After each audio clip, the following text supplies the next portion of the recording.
चलिए, good morning. कल हमने क्लास में देखा था कि हाँ, नंबर सिस्टम क्या होता है, एक नंबर सिस्टम को दूसरे नंबर सिस्टम में कन्वर्ट करते हैं। अब आगे बढ़ते हैं। ओके, अगला टॉपिक जो हमें डिस्कस करना है that is your digital computer. Okay, digital computer की बात करने से पहले हम लोग बात करते हैं कि what is computer. Okay, computer शब्द जो बना है, ठीक है, इसे देख के लग रहा है कि हाँ, कंप्यूट कंप्यूट का मतलब कैलकुलेट करना। ओके, मतलब एक ऐसा डिवाइस जो जो भी हम इनपुट देंगे उस पर कोई ना कोई कैलकुलेशन करेगा।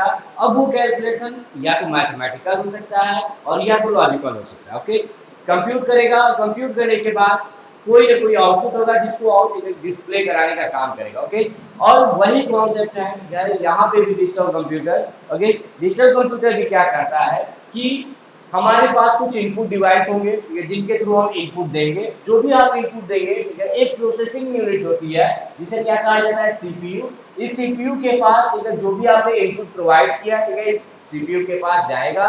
ओके, ये उसे प्रोसेसिंग करेगा। प्रोसेसिंग करने के लिए कोई ना कोई उसके अंदर प्रोग्राम लिखा गया। जैसे मैंने कहा कि यहाँ पे 3 और 5 है, यहाँ से इनपुट दे रहा हूँ। अगर मैंने इनपुट दिया, ठीक है, तो ये सीपीयू के पास जाएगा और यहाँ पे कोई ना कोई एडिशन का प्रोग्राम लिखा होगा। वो इनपुट को रिसीव करेगा, दोनों नंबर को ऐड करेगा। ऐड करने के बाद, ठीक है, जो भी आउटपुट आएगा उसे कहाँ डिस्प्ले कर देगा, आउटपुट डिवाइस पे डिस्प्ले कर देगा। जो मेनली आउटपुट डिवाइस इस्तेमाल होता है वो मॉनिटर। ओके, इसी मॉनिटर पे आपको आउटपुट, ठीक है, डिस्प्ले होगा। ये सिस्टम जिसमें इनपुट डिवाइस हो, आउटपुट डिवाइस हो, बीच में कोई प्रोसेसिंग यूनिट लगा हो, उसे कहा जाता है von Neumann architecture. Neumann architecture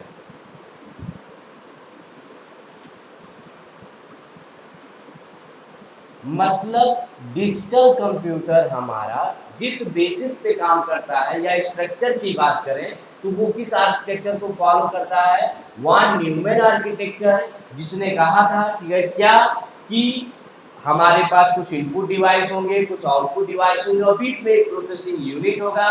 input device से इनपुट दिया जाएगा, प्रोसेसिंग यूनिट के पास वो इनपुट रिसीव होगा। वो प्रोसेसिंग यूनिट पे कोई ऑपरेशन करेगा और करने के बाद उसे कहाँ डिस्प्ले करा देगा, आउटपुट, ठीक है, डिवाइस पे डिस्प्ले कराएगा। ओके, अब बात करते हैं डिजिटल कंप्यूटर की। ओके, जो मेन पार्ट है इस डिजिटल कंप्यूटर में that is your CPU. Okay, CPU जिसे ब्रेन ऑफ द कंप्यूटर भी कहा जाता है, इसी सीपीयू के पास सारी प्रोसेसिंग होती है और इस सीपीयू के अंदर बहुत सारे, ठीक है, आपके एलिमेंट्स लगे होते हैं। हर एलिमेंट्स का काम अलग अलग होता है। ओके, जैसे यहाँ पे लिखा गया ALU, SPR, GPR, control unit, main memory, secondary memory. Okay, और इसके अलावा जो आउटसाइड, ठीक है, डिवाइसेज अटैच होते हैं या हार्डवेयर अटैच होते हैं जिसके थ्रू हम इस सीपीयू को इनपुट देते हैं और आफ्टर प्रोसेसिंग वहां पे आउटपुट डिस्प्ले होता है। चलिए एक एक पार्ट को हम डिस्कस करते हैं। ओके, तो सबसे पहले बात करते हैं डिजिटल कंप्यूटर। तो what is digital computer?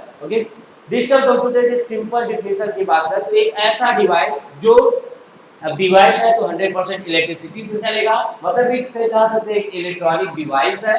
Okay, जो क्या करता है कि मैं इनपुट को रिसीव करूंगा, ठीक है, with the help of input device. मैं इनपुट रिसीव करूंगा, लेकिन जब इनपुट सप्लाई होगा सीपीयू के पास, ठीक है, तो वो डिजिटल फॉर्मेट में ना जाके सबसे पहले किस में कन्वर्ट होगा, बाइनरी फॉर्मेट। ओके, मतलब सीपीयू जो भी इनपुट रिसीव करता है सबसे पहले उसे किस में कन्वर्ट करता है, बाइनरी फॉर्मेट में। ओके, उस बाइनरी डेटा में ये सीपीयू कोई ना कोई कैलकुलेशन करता है या कोई ना कोई रिलेशनल ऑपरेशन करता है। कंडीशन जैसा भी आपने इसके अंदर प्रोग्राम लिखा है उसके अकॉर्डिंग उस इनपुट डेटा पे ये प्रोसेसिंग करता है। प्रोसेसिंग करने के बाद जो आउटपुट डिस्प्ले होता है वो बाइनरी फॉर्मेट में नहीं होता। सबसे पहले वो क्या करता है, उस बाइनरी डेटा को डिजिटल फॉर्मेट में कन्वर्ट करता है और देन आउटपुट को डिस्प्ले कराता है। ओके, मींस डिजिटल कंप्यूटर की डिफिनेशन हुई क्या क्या कि डिजिटल कंप्यूटर एक ऐसा सिस्टम है जो इनपुट बाइनरी फॉर्मेट में लेता है, ठीक है, उसे प्रोसेस करता है according to set of programs, okay, या सेट ऑफ इंस्ट्रक्शन। प्रोसेस करने के बाद जो आउटपुट डिस्प्ले करता है वो किस फॉर्मेट में करता है, डिजिटल फॉर्मेट में आउटपुट को डिस्प्ले करता है। ओके, अब चलिए एक एक पार्ट की बात करते हैं।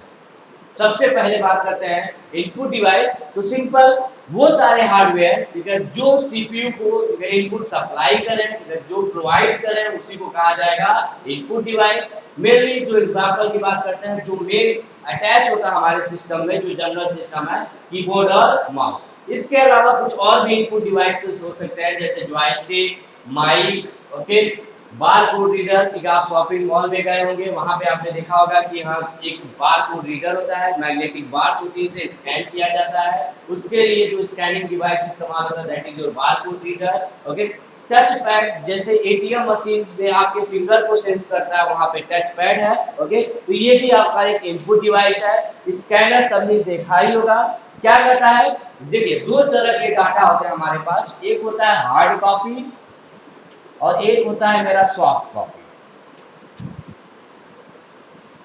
ओके, देखिए हार्ड कॉपी जो पेज पे रिटेन होता है, जिसे हम टच कर सकते हैं, कि उसे कहा जाता है हार्ड कॉपी। और वो ठीक है फाइल जो सिस्टम या मोबाइल या किसी भी डिवाइस के इनसाइड किसी फॉर्मेट में, चाहे डॉक्यूमेंट फॉर्मेट हो, चाहे जेपीजी फॉर्मेट हो, चाहे पीडीएफ फॉर्मेट हो, ओके, इस फॉर्मेट में ठीक है अगर मेरे सिस्टम के अंदर जो स्टोर होता है that is your soft copy. Okay, आप किसी भी हार्ड कॉपी को सॉफ्ट कॉपी में कन्वर्ट कर सकते हैं और सॉफ्ट कॉपी को हार्ड कॉपी में कन्वर्ट कर सकते हैं, लेकिन उसके लिए आपको कोई ना कोई एक हार्डवेयर इस्तेमाल करना पड़ेगा।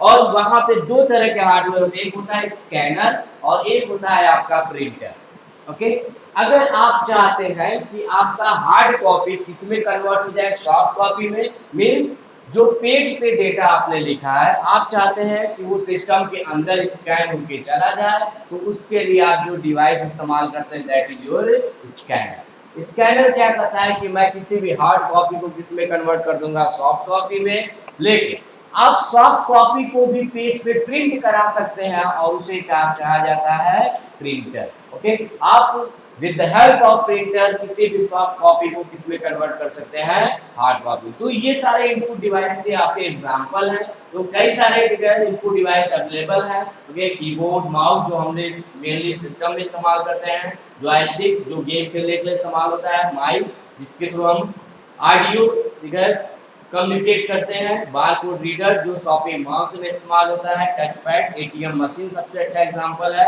और स्कैनर जो क्या कहता है कि मैं किसी भी हार्ड कॉपी को किस में कन्वर्ट कर दूंगा, सॉफ्ट कॉपी। ओके, अब एक दूसरे डिवाइस की बात कर लेते हैं that is your output device.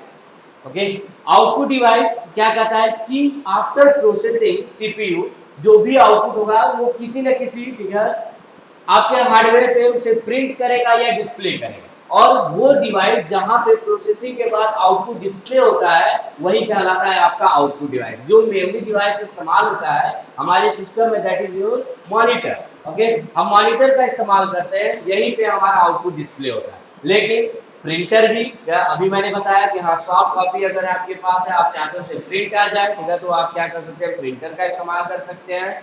Okay, अब अगर ऑडियो को अगर सुनना चाहते हैं तो उसके लिए जो डिवाइस इस्तेमाल होता है दैट इज योर स्पीकर। और प्लॉटर भी एक आपका एक ऐसा हार्डवेयर है, जैसे अगर मैं प्रिंटर की बात करूं तो प्रिंटर मेनली ए4 शीट पे प्रिंट करता है।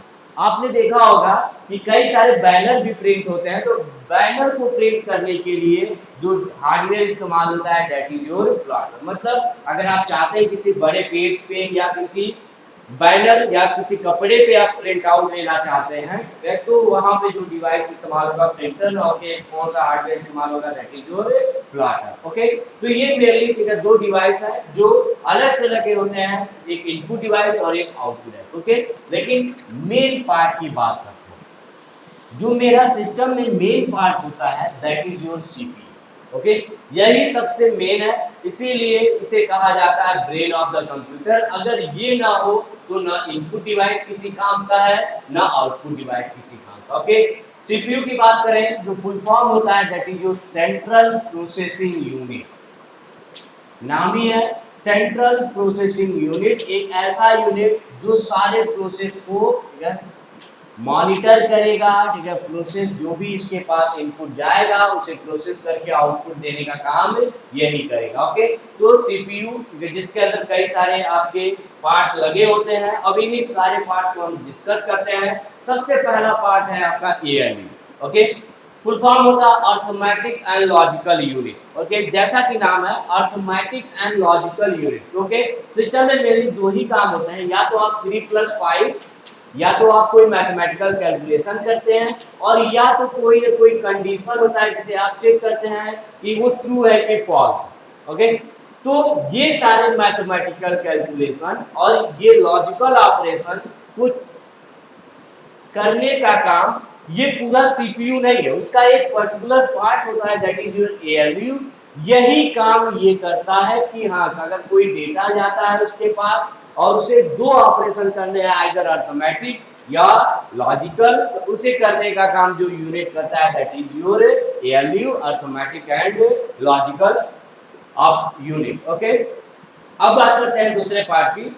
यहाँ पे दो चीज लिखा गया है, एक एसपीआर और एक जीपीआर। ओके, यहाँ आर क्या बताता है that is your register. System में हमारे रजिस्टर्स लगे होते हैं। ओके, और ये रजिस्टर होता क्या है कि किसी भी रजिस्टर के अंदर हम डेटा स्टोर कर सकते हैं, और वो डेटा किस फॉर्मेट में होता है, बाइनरी फॉर्मेट में। ओके, अगर हम कहें कि रजिस्टर के अंदर हम क्या स्टोर कर सकते हैं, तो रजिस्टर के अंदर हम कोई भी डेटा स्टोर करेंगे, लेकिन सबसे पहले उसे बिट में कन्वर्ट करेंगे, मींस बाइनरी फॉर्मेट में कन्वर्ट करेंगे, और इस रजिस्टर के अंदर स्टोर कर सकते हैं। ओके, अब बात करते हैं बिट की। बात करें तो सबसे जो स्मॉलेस्ट यूनिट होती है मेमोरी की, that is your bit. Okay, मतलब बाइनरी में अगर मैंने डेटा लिखा है 1010, अगर आपसे कोई पूछे ये किसकी, ठीक है, साइज कितनी है या ये कितने, ठीक है, इसकी यूनिट क्या है, ठीक है, तो अगर मैं कहूँ तो यहाँ पे सिंगल डिजिट आपका एक एक बिट का आता है। ओके, जैसे मैंने कहा कि अगर ये टोटल डेटा बताइए, ठीक है, कितना बड़ा है, ठीक है, तो ये कितने बड़ा डेटा है मेरा, 4 बिट का डेटा है। ओके, एक एक बिट आपका, ठीक है, सिंगल सिंगल यूनिट आपका एक एक बिट है, ठीक है, तो 1 2 3 4, और यही क्या कहलाता है आपका, ठीक है, 4 बिट का डेटा। ओके, तो अगर बिट की बात करें तो ये मेमोरी की यूनिट होती है। अब इस यूनिट को थोड़ा सा और समझ लेते हैं।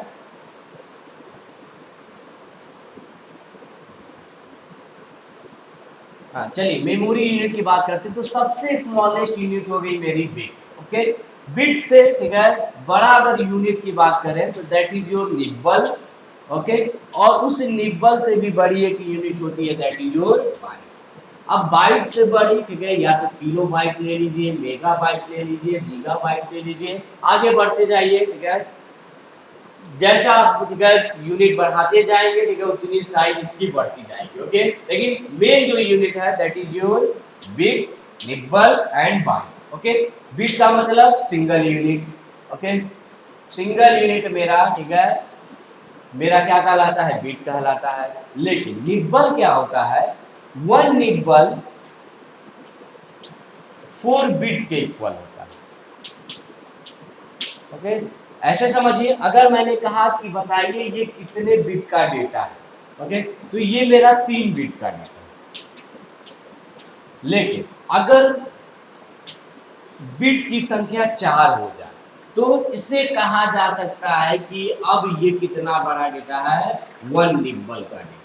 मतलब 1 निब्बल किसी और चीज के इक्वल नहीं होता है, 4 बिट्स के इक्वल होता है। ओके, अब अगली बात करते हैं that is your byte. Okay, byte का मतलब 1 बाइट किसके इक्वल होता है, 8 बिट्स के इक्वल होता है। मतलब 8 बिट का डेटा, ठीक है, कितना हुआ, ठीक है, 8 बिट्स के बराबर हो गया। 1 बाइट डेटा, ठीक है, इक्वल टू 8 बिट्स। ओके, अब रजिस्टर क्या है, जैसे मैंने कहा कि अगर मेरा रजिस्टर है और 1 बाइट का रजिस्टर, 1 बाइट रजिस्टर है, तो इसका मतलब ये मैक्सिमम कितने बिट स्टोर कर सकता है, 8 बिट स्टोर कर सकता है। ओके, जैसे अगर आपने कहा 15, ठीक है, तो ये 15 को सबसे पहले बाइनरी में कन्वर्ट करेगा, और बाइनरी में कन्वर्ट करने के बाद देन इसे, ठीक है, किसके अंदर स्टोर कर सकता है, रजिस्टर। लेकिन ये ध्यान में रखिएगा कि अगर इस को कन्वर्ट करने के बाद अगर 8 बिट से ज्यादा आता है, ठीक है, तो इसे स्टोर नहीं कर पाएगा। ओके,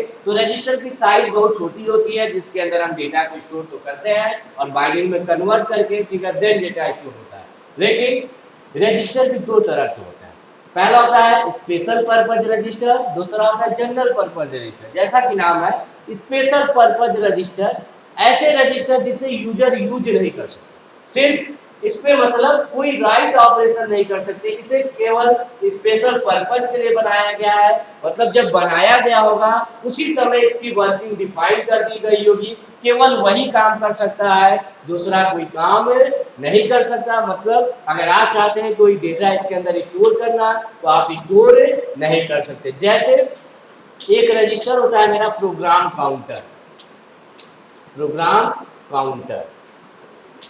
इस रजिस्टर की खासियत क्या होती है कि अगर आप कोई प्रोग्राम रन कराते हैं तो जैसे अगर मैंने प्रोग्राम लिखा मेन, अभी ये प्रोग्राम समझने की जरूरत नहीं है, प्रिंटर।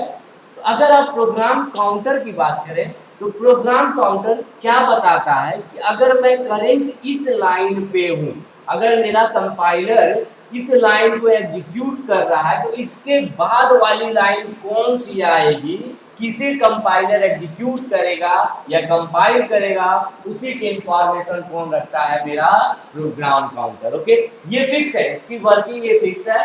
तो ये यही काम करेगा कि नेक्स्ट इंस्ट्रक्शन कौन सा है, ठीक है, कंपाइलर को रीड करना, उसकी इंफॉर्मेशन कौन रखेगा, प्रोग्राम काउंटर रखेगा। ओके, मतलब एक ऐसा रजिस्टर जिसे हम केवल रीड ऑपरेशन के लिए परफॉर्म कर सकते हैं, यूज कर सकते हैं, इस पे हम कोई अपना डेटा राइट नहीं कर सकते, that is your special purpose register. Okay, अब एक और रजिस्टर है दैट इज योर जीपीआर, मतलब general purpose register. Okay, general purpose register का मतलब क्या हुआ, एक ऐसा रजिस्टर जिसे यूजर, ठीक है, यूज कर सकता है। जनरल जैसा कि नाम ही है, ओके, ये बता रहा है कि इस पे यूजर रीड ऑपरेशन भी कर सकता है और राइट ऑपरेशन भी कर सकता है। तो अगर मैं कहूं कि अगर हमें कोई डेटा स्टोर करना है रजिस्टर के अंदर तो क्या हम एसपीआर में कर सकते हैं? नहीं। ओके, हम जिस रजिस्टर में स्टोर करेंगे that is your GPR. Okay, अब अगले यूनिट की बात करते हैं,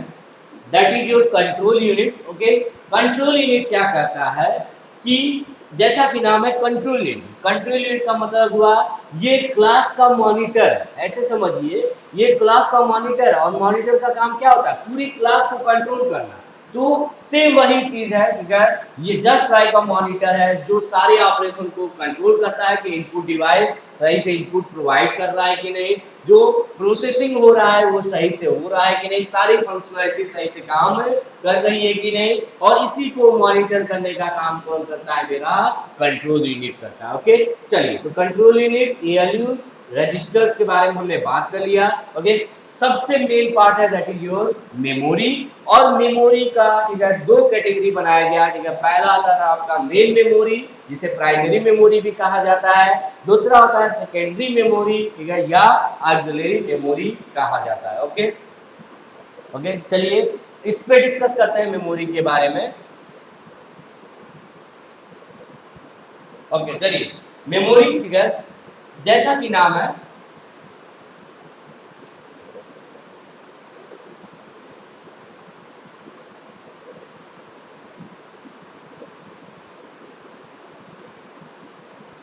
चलिए मेमोरी,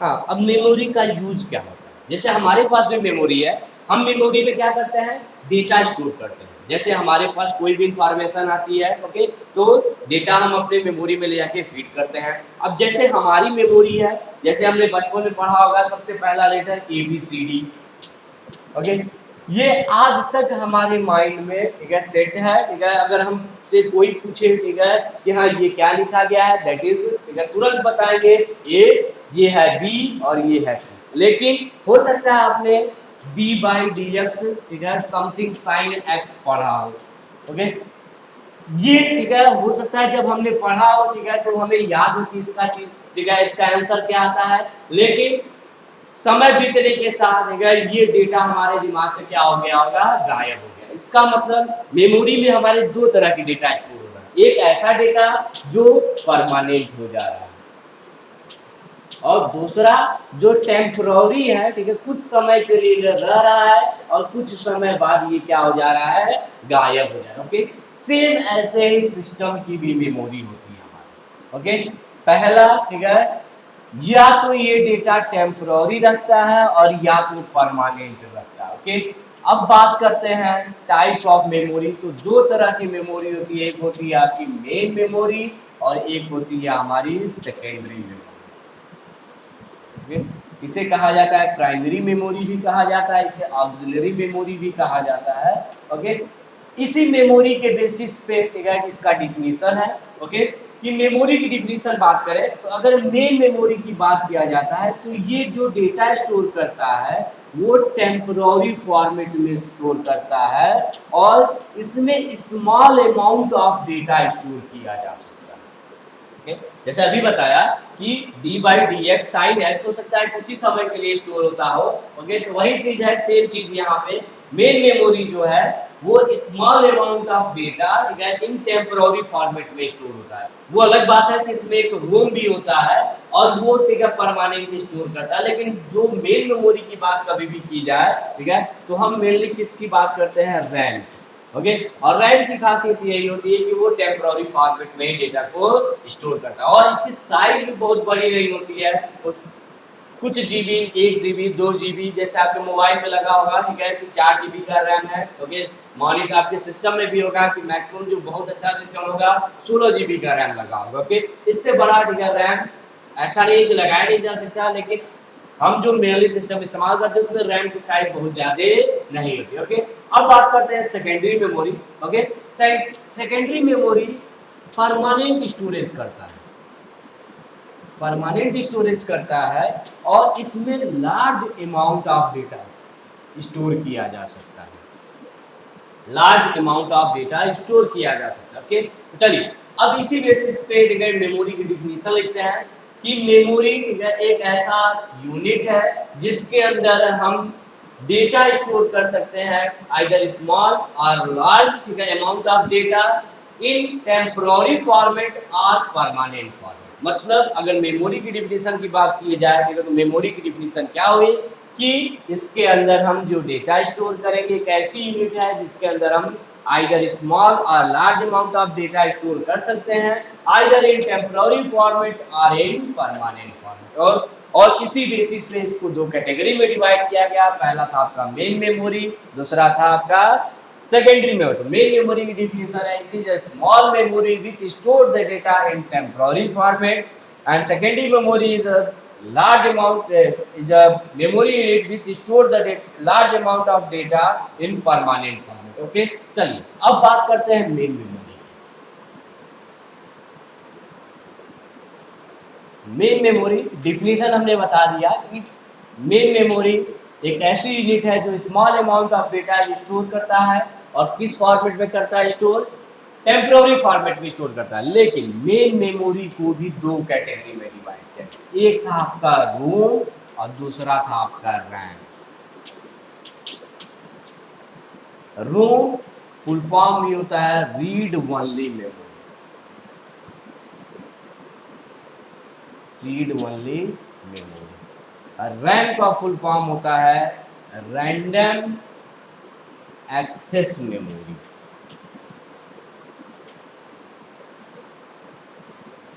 रैंडम एक्सेस मेमोरी या कुछ लोग इसे कहते हैं read write memory, read write memory. Okay, तो चलिए सबसे पहले दोनों को देखते हैं हम लोग कि रोम क्या होता है, रैम क्या होता है। चलिए बात करते हैं रोम। जैसा कि नाम है रीड ओनली मेमोरी, एक ऐसी मेमोरी यूनिट जिसपे केवल एक ही ऑपरेशन परफॉर्म किया जा सकता है। वो लिखा गया है यहाँ पे साफ साफ, केवल रीड ऑपरेशन परफॉर्म कर सकते हैं, इस पे कोई भी डेटा आप स्टोर नहीं कर सकते। ओके, मतलब ये जब बनाया जाता होगा उसी समय इसके अंदर कोई डेटा स्टोर कर दिया जाता होगा और जो मैन्युफैक्चर कंपनी से बनाती होगी वही इसके अंदर कोई कोई ना कोई डेटा स्टोर करती है, और जो डेटा स्टोर करती है उसका नाम होता है BIOS. Okay, basic input output software, या कहीं कहीं सिस्टम में लिखा होता है। Okay, basic input output software. ठीक है, तो रोम एक ऐसी मेमोरी यूनिट है जिसपे केवल और केवल रीड ऑपरेशन किया जा सकता है। मतलब इसमें हम कोई अपना डेटा स्टोर नहीं कर सकते। अगर अपना डेटा स्टोर नहीं किया जा सकता है तो 100% इसमें से कोई ना कोई प्री इंस्टॉल्ड सॉफ्टवेयर होगा जो मैन्युफैक्चर कंपनी जब बनाती होगी उसी समय इसमें इंस्टॉल करती होगी। और क्या इंस्टॉल करती है? एक बायोस नाम का software, basic input output software, जो ये चेक करता है कि सिस्टम जब ऑन करते हैं तो सारे input output device properly work कर रहा है कि नहीं। इसके साथ साथ ऑपरेटिंग सिस्टम को भी लोड करने का काम कौन करता है? आपका बायोस ही करता है। ओके, तो एक प्री इंस्टॉल्ड सॉफ्टवेयर है ये। अलग की बात है इसके फंक्शनिंग की, ठीक है। हम बस इतना जान रहे हैं कि रोम के अंदर होता क्या है। तो रोम के अंदर जो सॉफ्टवेयर होता है that is my BIOS. Okay, इसे हम इस्तेमाल राइट पर्पस के लिए नहीं कर सकते। ओके, अब बात करते हैं रैम की। ओके, रैम फिगर का फुल फॉर्म होता है रैंडम एक्सेस मेमोरी या रीड राइट मेमोरी। मतलब एक ऐसी मेमोरी जिसके अंदर आप दोनों काम कर सकते हैं, रीड भी कर सकते हैं और राइट भी। अगर हमें डेटा इसके अंदर स्टोर करना है तो हम कौन सा डेटा स्टोर करेंगे? अगर स्टोर करना है तो 100% जो भी डेटा हमारे पास वो हम रैम के अंदर ही ले जाके स्टोर कर सकते हैं, कभी भी रोम के अंदर स्टोर नहीं कर सकते। ओके, तो रैम एक ऐसी मेमोरी यूनिट है जिसे यूजर दोनों ऑपरेशन के लिए इस्तेमाल कर सकता है, रीड राइट मेमोरी। ओके, लेकिन एक बात और ठीक, कि सर मेन मेमोरी तो जो होती है वो टेम्पररी होती है, लेकिन रोम के अंदर अगर प्री इंस्टॉल सॉफ्टवेयर है तो क्या ये टेम्पररी होता होगा? नहीं, रोम आपका टेम्पररी नहीं होता है, ये परमानेंट होता है। इसके अंदर कभी भी बायोस, ठीक है, आप जो स्टोर किया है वो गायब नहीं होता, वो हमेशा रहेगा। जब भी सिस्टम आप ऑन करेंगे तो बायोस की जरूरत पड़ेगी, क्योंकि यही ऑपरेटिंग सिस्टम को लोड करने का काम करता है। इसीलिए ठीक है इसे कहा जाता है non volatile memory. Non volatile memory. अब वोलेटाइल का मतलब क्या होता है? वोलेटाइल का मतलब होता है कुछ समय के लिए रहे और कुछ समय बाद गायब हो जाए। ओके ओके, वोलेटाइल का मतलब क्या हुआ कि अगर आपने उसके अंदर डेटा स्टोर किया है तो जब तक सिस्टम ऑन है, ओके, तब तक डेटा रहेगा। सिस्टम ऑफ करते ही वो डेटा वहां से क्या हो जाए? गायब हो जाए। इसी को कहा जाता है वोलेटाइल। लेकिन रोम के साथ ऐसा नहीं होता है। रोम के अंदर जो आपने डेटा स्टोर कर दिया वो परमानेंट होता है, कभी भी गायब नहीं होता है, इसीलिए इसे कहा जाता है नॉन वोलेटाइल। लेकिन अगर रैम की बात करें तो रैम आपका कौन सा मेमोरी होता है? Volatile memory. Volatile memory means इसके अंदर अगर आपने डेटा स्टोर किया तो जब तक सिस्टम ऑन है या पावर सप्लाई है तब तक सही है। सिस्टम ऑफ हुआ, चाहे किसी वजह से हुआ, चाहे अनइंटरप्टेड पावर सप्लाई की वजह से हुआ, और चाहे आपने ऑफ किया, जो भी आपने डेटा स्टोर किया था वो इस रैम से गायब हो जाएगा।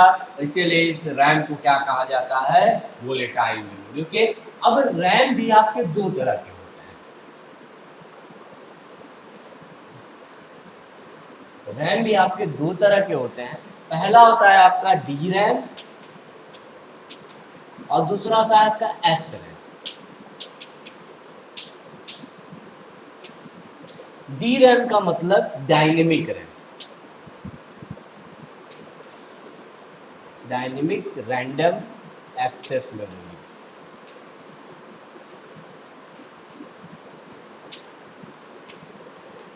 और एस रैम का मतलब होता है स्टैटिक रैंडम एक्सेस मेमोरी।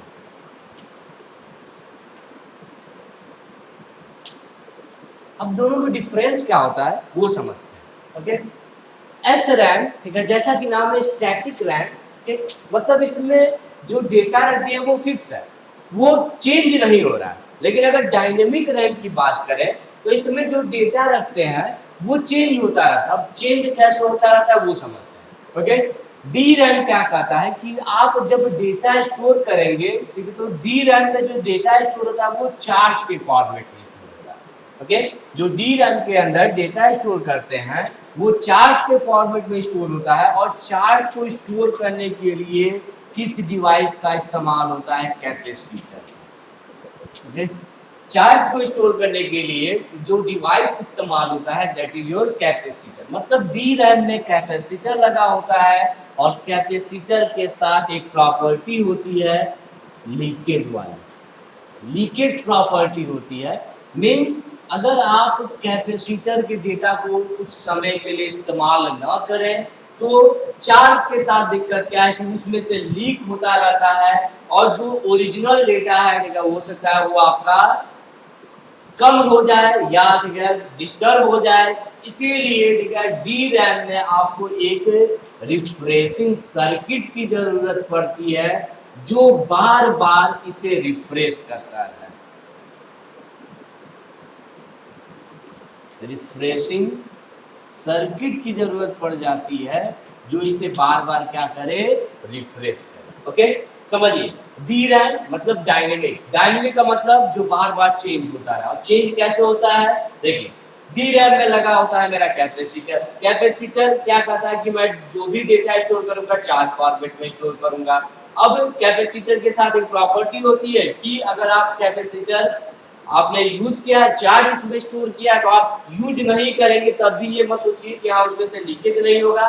100% कुछ ना कुछ चार्ज आपका लीक करता है। ओके, अब उसको मेंटेन करने के लिए आपको इसमें कोई ना कोई एक रिफ्रेशिंग सर्किट लगानी पड़ती है जो इस बार बार इसे क्या करता रहे? चार्ज करता रहे, ताकि आपका जो लीकेज चार्ज है, ठीक है, वो एक्चुअल में मेंटेन होता है। लेकिन एसएलएम में ऐसी कोई दिक्कत नहीं होती है। क्यों? क्योंकि इसमें ट्रांजिस्टर्स लगे होते हैं, और ट्रांजिस्टर्स के अंदर ठीक है डेटा वोल्टेज फॉर्मेट में स्टोर होता है। मीन्स नो लीकेज, ठीक है, अगर लीकेज नहीं है तो कोई रिफ्रेशिंग सर्किट की जरूरत नहीं है। इसका मतलब इसमें केवल इतना ही कॉस्ट लगेगा, कोई आपको रिफ्रेशिंग सर्किट अलग से ऐड नहीं करना है। इसीलिए एस रैम ज़्यादा कॉस्टली नहीं होता है इन कंपेयर टू आपका डी रैम। ये लेस कॉस्टली होता है और ये मोर कॉस्टली होता है।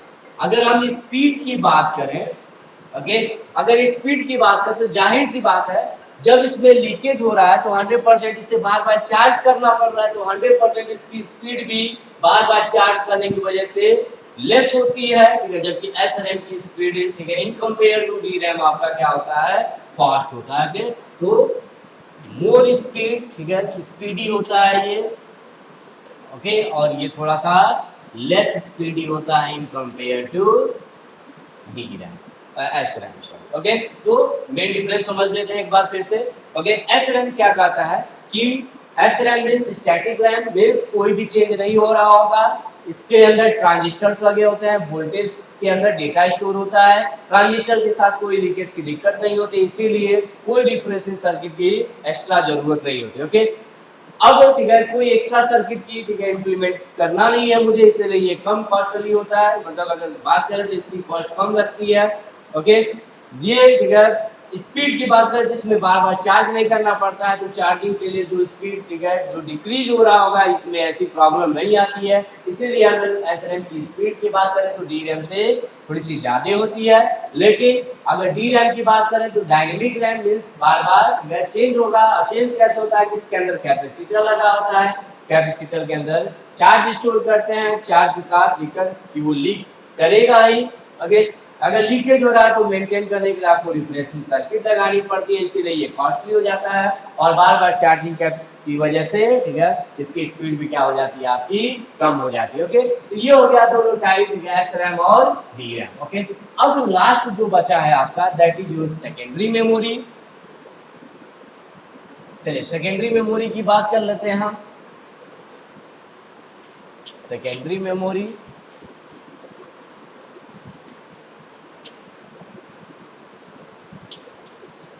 ओके, ये है सेकेंडरी मेमोरी। सेकेंडरी मेमोरी का मतलब एक ऐसी यूनिट जो large amount of data store करे, large amount of data store करे और in permanent form, in permanent form. मतलब secondary memory is a memory unit which can store a large amount of data in permanent format। Secondary memory को दो category में divide किया गया। पहला था आपका ऑप्टिकल मीडिया, ऑप्टिकल मीडिया, और दूसरा था आपका मैग्नेटिक मीडिया। ऑप्टिकल मीडिया में आपका आता है सीडी डीवीडी, ओके, और मैग्नेटिक मीडिया में आता है आपका टेप, हार्ड डिस्क। जो मेनली डिवाइस इस्तेमाल आज हम लोग करते हैं दैट इज हार्ड डिस्क। और इसके पहले एक और डिवाइस चलता था that is your floppy disk. तो मैग्नेटिक मीडिया की बात कर लेते हैं और ऑप्टिकल मीडिया। तो ऑप्टिकल मीडिया में दो तरह के डिवाइस इस्तेमाल होते हैं मेनली। एक होता है सीडी, सबने देखा ही होगा, ठीक है, कॉम्पैक्ट डिस्क, एक छोटी सी डिवाइस होती है जिसके अंदर हम डेटा कॉपी कर सकते हैं। इससे थोड़ा सा अगर बड़े कैपेसिटी की बात करें, ठीक है, तो ठीक है उसके अंदर आता है आपका डीवीडी, ठीक है, डिजिटल वर्सेटाइल डिस्क। उसके अंदर हम large amount of data store कर सकते हैं compare to CD. Okay, magnetic media की बात करें तो जहां मैग्नेटिक मीडिया में देखिए आपका एग्जांपल आता है मैग्नेटिक टेप्स। ओके, पहले टेप्स आते थे जिसमें रील लगी होती थी, that is your magnetic tapes. उसके अंदर भी हम डेटा स्टोर कर सकते थे। अब जो हम डिवाइस इस्तेमाल करते हैं स्टोरेज के लिए permanent, that is your hard disk. Okay, hard disk के अंदर आप डेटा स्टोर कर दीजिए। आप इस डेटा को तब तक आप स्टोर कर सकते हैं जब तक ये या तो डिवाइस खराब ना हो या आप डिलीट ना करना चाहें। ओके, और इसके पहले एक छोटा सा और स्टोरेज डिवाइस इस्तेमाल होता है that is your floppy disk. Okay, तो ये है आपका ठीक है सेकेंडरी मेमोरी। इसके अंदर जो भी डेटा स्टोर करेंगे वो परमानेंट होगा, अपने आप कभी भी ठीक है गायब नहीं होगा। ओके, इसके अलावा एक और छोटी सी मेमोरी यूनिट लगी होती है जिसे कैश मेमोरी कहा जाता है।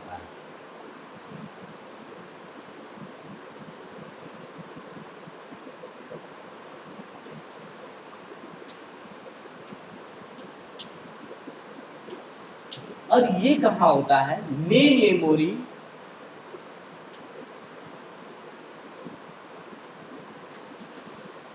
और प्रोसेसर के बीच में एक छोटी सी मेमोरी यूनिट लगी होती है दैट इज योर कैश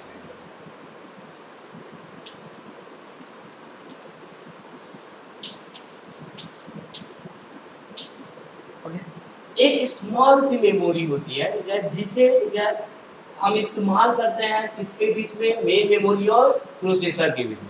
अब फायदा क्या होता है, थोड़ा सा स्पीड, ठीक है, अगर आप चाहते हैं कि हमारे सिस्टम की थोड़ी सी स्पीड ठीक है बूस्ट हो जाए, मतलब और बढ़ जाए, ठीक है, तो आप इस मेमोरी का इस्तेमाल करते हैं। अब क्या करता है ये, अगर सपोज आपका डेटा ठीक है मेन मेमोरी के पास रख दिया मैंने 3, सपोज इस 3 को मैंने कहाँ स्टोर किया है, मेन मेमोरी।